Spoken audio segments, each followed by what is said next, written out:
Bonjour chers téléspectateurs, donc vous êtes bien dans l'émission Jardinette avec Benjamin qui va vous proposer dorénavant une émission autour du jardinage agroécologique. Donc ce rendez-vous sera régulier et lors de ces émissions on va vous montrer différentes techniques qui vous permettront de faire du jardinage mais de manière tout à fait naturelle dans une dimension qui soit facile pour tout le monde. Donc je me présente, je m'appelle Olivier, j'ai 43 ans et je suis formateur, conseiller en agriculture depuis 20 ans maintenant. J'accompagne notamment un certain nombre de professionnels martiniquais et depuis 2012, j'ai monté une entreprise qui a pour objectif de donner les secrets d'un jardin réussi à tous ceux qui désirent justement avoir une activité qu'on peut réaliser d'ailleurs en famille, qui est très divertissante et qui permet de se reconnecter avec la nature.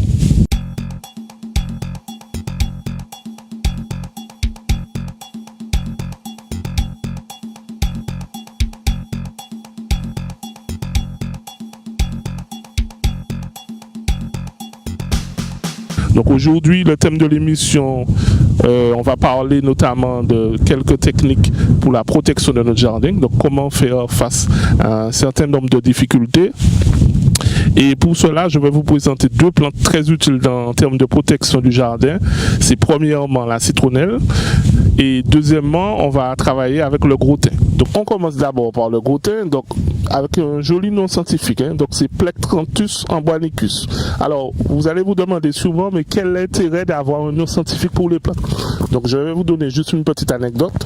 Lors d'une formation à Cuba en 2010, on a passé à peu près une demi-heure à discuter avec des ingénieurs cubains, justement, et autour d'une plante dont ils nous vantaient les mérites, sauf qu'on n'arrivait pas à savoir de quelle plante il s'agissait parce que l'interprète n'arrivait pas à nous faire savoir ce que c'était comme plante.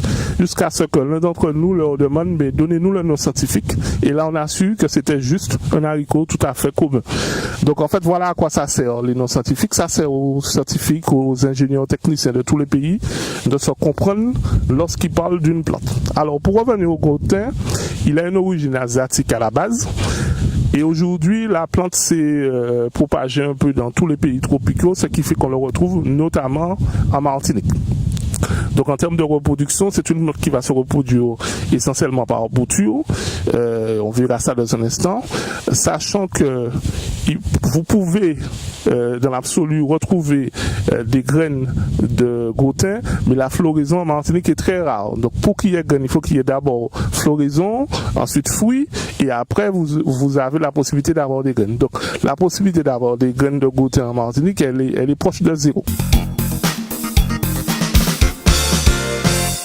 Le gros thym, avant de parler de ses usages dans le jardin, il faut savoir que c'est une plante qui, si elle était utilisée comme condiment dans un premier temps, est très rapidement devenue une plante médicinale, notamment pour tout ce qui est des problèmes de nervosité, tout ce qui est des plaies, les petites plaies et les piqûres d'insectes. Alors bien évidemment, l'usage médicinal vous oblige à demander l'avis d'un professionnel de la médecine, donc de médecin, avant tout usage qui risquerait de causer plus de tort que de bienfaits. Donc il est important, je rappelle, et on va le rappeler systématiquement dans cette émission, quand vous voulez utiliser des plantes médicinales, demandez l'avis de votre médecin de famille à ce qui puisse valider justement l'usage que vous voulez faire de telle ou telle plante. Le gros thym a un intérêt particulier dans nos jardins, bocailles, c'est qu'il va nous permettre de protéger l'ensemble des plantes du jardin. Alors, comment ça se passe? Ça fait... Le gros thym fait partie en fait d'un type de plante qu'on appelle les plantes insectifuges. Donc on va permettre, en émettant des substances volatiles, donc des substances qui vont se propager dans l'air, de repousser un certain nombre d'insectes, on va dire nuisibles, à notre jardin. Donc ces substances volatiles sont captées par ces insectes qui vont s'éloigner de notre jardin et puis aller s'amuser ailleurs. Donc il est très important en fait d'en mettre dans notre jardin, sachant que de manière traditionnelle, c'est une pratique qui existe depuis très longtemps dans nos jardins en Martinique. Donc ce qu'il faut savoir, c'est comment donc propager cette plante, comment la multiplier. Et du coup, on va faire dans un instant une démonstration où je vais vous montrer du bouturage sous gros-thym et comment je dispose les boutures que je vais obtenir dans ce jardin de manière à ce que ça soit le plus efficace possible.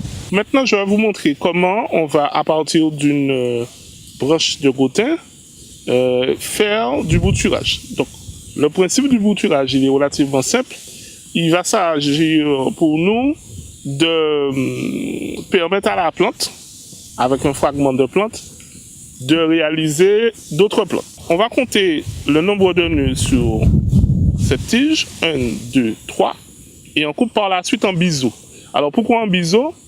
Il s'agit pour nous d'éviter que l'eau qui tombe, que ce soit par arrosage ou que ce soit par la pluie, ne vienne rester ici et puis provoquer un début de pourriture.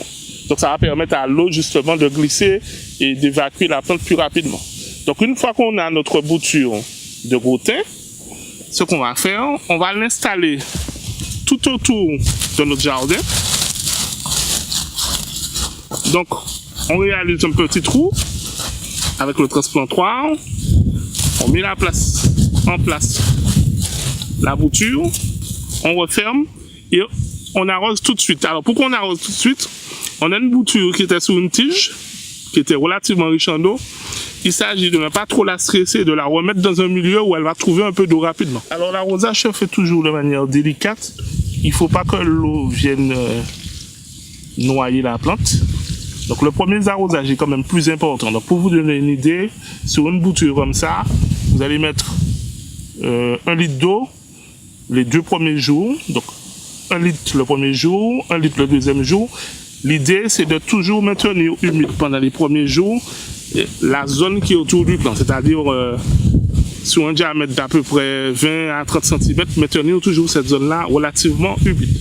Alors, pour vous expliquer un peu le fonctionnement du gros-thym en protection du jardin, c'est qu'une fois qu'il aura des feuilles, ces feuilles vont émettre les substances volatiles et ça va protéger une certaine surface. Mais si j'avais un seul plant de gros-thym, ça n'aurait pas été très efficace. Et en réalité, je vais en disposer environ 6 sur cette surface, de manière à ce qu'on ait une protection globale de notre jardin. En sachant que je vais cumuler l'action du gros-thym avec l'action d'autres plantes, notamment de la citronnelle, sachant que l'oignon pays qui est ici est déjà lui-même une plante qui va faire de la protection. Les plants de menthe qui sont ici également. Donc on est dans une zone qui va permettre le développement d'un certain nombre de plantes maraîchères comme la tomate que vous trouvez ici.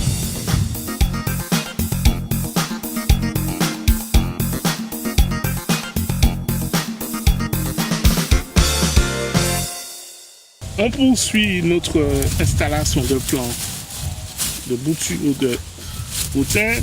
Toujours le même principe. Je prépare mon trou. J'installe la bouture. Je rebouche. Et je vais arroser par la suite.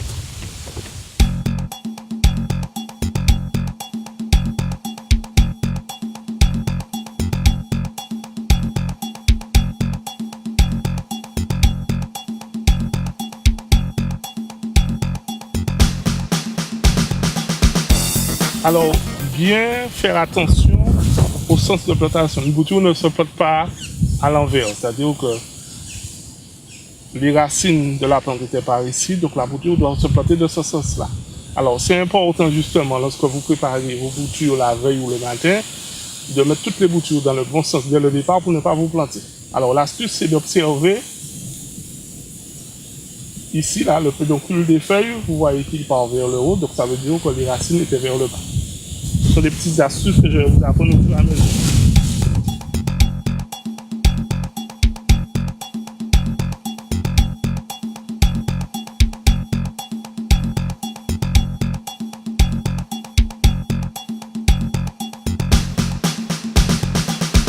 Nous avons à plusieurs reprises au cours de cette émission parlé d'agroécologie, donc je vais vous expliquer de quoi il s'agit. Alors en fait, pour comprendre l'agroécologie, il faut juste observer la nature autour de soi, utiliser cette nature comme modèle pour faire du jardinage. Alors je vais vous donner un ou deux exemples. Le compostage, par exemple, dont vous entendez parler beaucoup par tous les jardiniers amateurs ou professionnels, c'est une pratique qui existe déjà à l'état naturel. Alors la prochaine fois que vous allez en forêt, vous allez regarder au sol et vous allez voir qu'il y a une couche de feuilles et de branches au sol, donc tombées des arbres, qui va entrer en décomposition et qui va permettre justement de nourrir ces arbres. Donc tous les pieds de mahogany et autres qui sont dans la forêt, personne ne va leur mettre d'engrais utilisables en agriculture biologique et pourtant ils vont pousser très bien. Et c'est ce que l'homme va imiter, va recréer lorsqu'il va faire du jardinage. Donc on va faire un tour tout de suite de notre jardin. Je vais vous montrer quelques exemples de ce que c'est l'agroécologie et en quoi c'est une imitation de la nature. Alors, si on s'arrête un instant ici, vous avez ici là ce qu'on appelle le paillage. Donc le paillage c'est quoi? C'est des herbes que j'ai coupées un peu autour du jardin et qui vont me permettre d'une part d'empêcher aux herbes indésirables mais de pousser, de venir concurrencer tout ce qu'on a ici, par exemple l'oignon pays là. Et ça va aussi permettre de garder l'humidité du sol et donc d'arroser moins. Par exemple, on vient d'avoir une petite averse à l'instant. Cette petite averse sur un jardin paillé comme ici permet de garder l'eau disponible pour les plantes pendant environ 2 ou 3 jours. Et ça, c'est très important. Ça veut dire que j'aurai moins de temps à consacrer à l'arrosage. Autre chose que vous allez remarquer dans ce jardin, c'est qu'il y a plusieurs types de plantes, très différentes les unes des autres, qui vont être associées. C'est ce qu'on appelle une association de culture. Donc on a de la tomate ici, encadrée par de l'oignon pays. Voilà ici un des exemples de l'agroécologie. Donc vous avez un pied de tomate ici, qui bien qu'il ait souffert du passage de l'ouragan, est bien protégé par un certain nombre de pieds d'oignon pays qui eux aussi vont émettre des substances volatiles d'une part et vont aussi par leurs racines diffuser certaines substances qui vont protéger la tomate de certaines maladies qui pourraient l'affecter. Donc ça aussi c'est de l'agroécologie. Après, l'agroécologie a aussi comme principe d'avoir une utilisation la plus efficace possible de l'espace qu'on va cultiver. Donc c'est pour ça que sur nos si petits jardins, vous allez avoir des groseilles ici, de la tomate, une variété de menthe ici, une autre variété par là, de l'oignon pays, de la tomate, de la papaye, de l'ananas par ici. Voilà. Et ici, là, en début de planche, un petit pied de citronnelle qui lui aussi va participer à la protection de notre jardin.